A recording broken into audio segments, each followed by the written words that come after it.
Gerrymandering is a shady political practice used to establish voting districts that give an advantage to a certain party. Basically, district lines are drawn up in such a way that one party becomes dominant in more districts, even though it has fewer voters overall.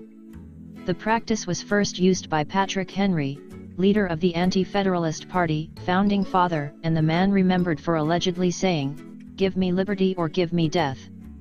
Henry employed this tactic during the 1788 Virginia election to keep his main political rival, James Madison, out of the House of Representatives. Henry's party enacted legislature stipulating that Virginia candidates could only run from districts where they resided. He then drew the 5th district where Madison lived to contain as many anti-federalists as possible. The 1828 U.S. presidential election between John Quincy Adams and Andrew Jackson is often touted as one of the dirtiest in American history. One big issue revolved around the marriages of Rachel Jackson. When she was young, she married Lewis Roberts in Harrodsburg, Kentucky. She was unhappy and separated from him several times. Eventually, Rachel moved back home to Nashville where she met Andrew Jackson. By this time, Roberts had started divorce proceedings. But unknown to Rachel, they were never finalized and she was still technically married to Roberts when she married Jackson. Although the issue was resolved, it was brought up decades later during the election. Adams's supporters called Rachel Jackson a bigamist and her husband an adulterer who stole another man's wife. Jackson still won the election. But Rachel died before his inauguration, and Jackson always blamed her death on his political enemies.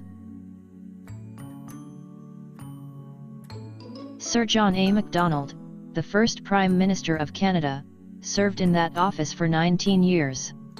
However, his 1872 election was marred by controversy and accusations of bribery.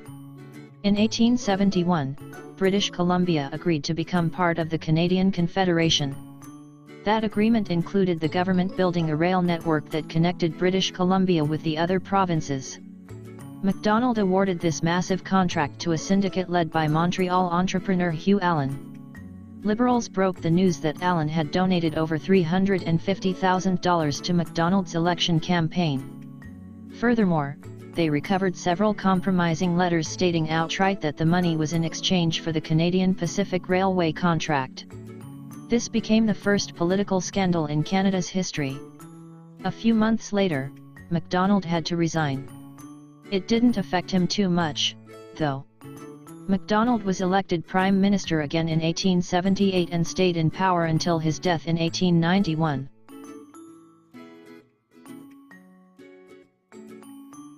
Although Liberia is a democratic republic, it was ruled by one party for over 100 years. The true Whig Party stayed in power from 1878 to 1980. In 1920, party member Charles D.B. King became the new president of Liberia.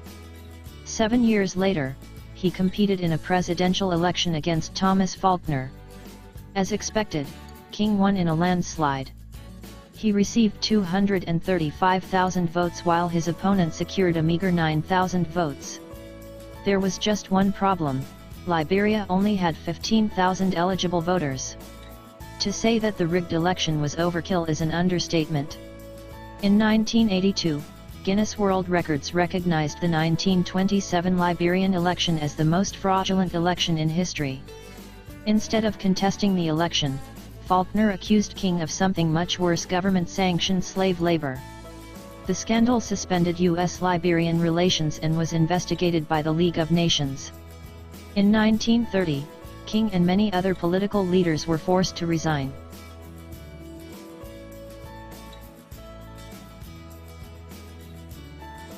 Celebrity endorsements have become almost a necessity nowadays because celebrities hold more sway with the public than anyone. During the 1836 presidential election, the Whigs also employed this tactic courtesy of the King of the Wild Frontier, Davy Crockett. The two main candidates were Martin Van Buren and William Henry Harrison. The Whig Party strategy was to portray Van Buren as effeminate and elitist using a description given by the recently deceased Davy Crockett, now a hero of the Alamo. He described Van Buren as laced up in corsets such as a woman in town, where it would be difficult to say from his personal appearance whether he was a man or woman but for the large red and gray whiskers. The Whigs used the same tactic in the next election, this time successfully, when Charles Ogle claimed that Van Buren slept on fine French linens and ate from silver plates with forks of gold.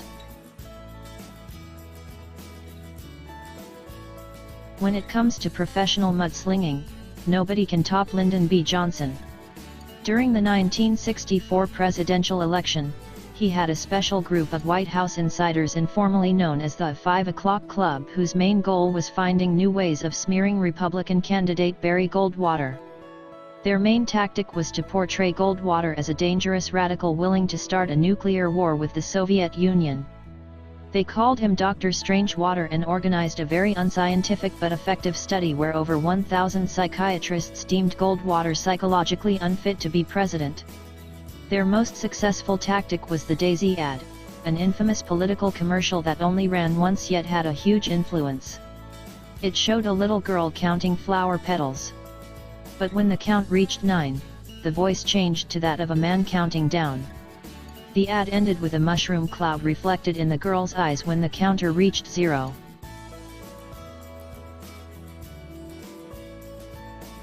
Preying on people's fear of communism is a tried and true political tactic that has done wonders for US politicians. However, in 1975, it worked for New Zealand too. The National Party's Robert Muldoon was pitted against Labour's Bill Rowling in the general election. The National Party hired renowned cartoon studio Hanna-Barbera to produce one of the most infamous political advertisements in New Zealand history. Known as the Dancing Cossacks, the short featured a cartoon criticizing the compulsory pension plan recently introduced by the Labour Party. Then Robert Muldoon appeared, warning that his opposition would turn New Zealand into a Soviet-style communist state.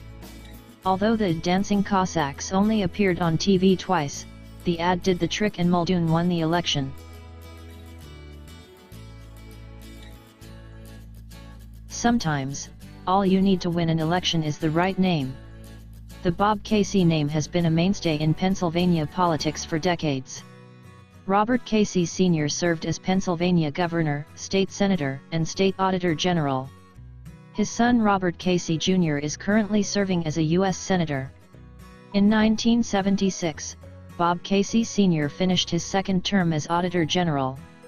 Therefore, when Robert Casey ran for state treasurer, he won in a landslide. Just one problem, though this was a different Bob Casey. He did almost no campaigning, spent less than $1,000, and won the election on name recognition alone. He lost re-election when Republicans ran a Casey isn't Casey campaign. The tactic worked again just 2 years later for a third Robert Casey. He won the Democratic nomination for lieutenant governor, again without spending or campaigning. When the genuine Casey became governor in 1986, he billed himself as the real Bob Casey to avoid any confusion. During the 1884 U.S. presidential election, Republican candidate James Blaine was already facing backlash from accusations of trading political favors for cash. Fortunately for him, his party had dirt on his opponent, Grover Cleveland.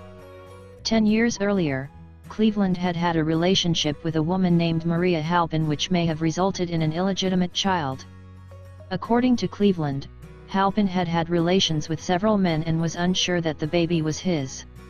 Being unmarried, Cleveland took it upon himself to look after little Oscar Cleveland. Halpin claimed that Cleveland had forced himself upon her and, after Oscar was born, locked her up in a mental institution. Cleveland's supporters claimed that Halpin was just looking for a quick cash grab. Republicans portrayed Grover Cleveland as a common libertine, taunting him with the chant "Ma, Ma, where's my pa?" In the end, Cleveland won the election and the chant added the line, "Gone to the White House, ha ha ha."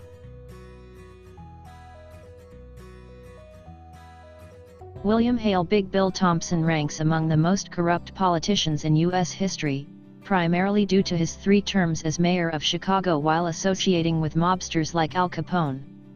Thompson served his first 2 terms back-to-back between 1915 and 1923. He then took 4 years off due to a few pesky allegations of corruption and returned for the 1927 election, backed by Capone, who allegedly donated up to $250,000 to Thompson's campaign fund. Thompson declared himself the enemy of criminals, reformers, and King George V. Thompson tried to persuade voters that England was America's greatest enemy and even vowed to crack King George I in the snoot if he ever set foot in Chicago.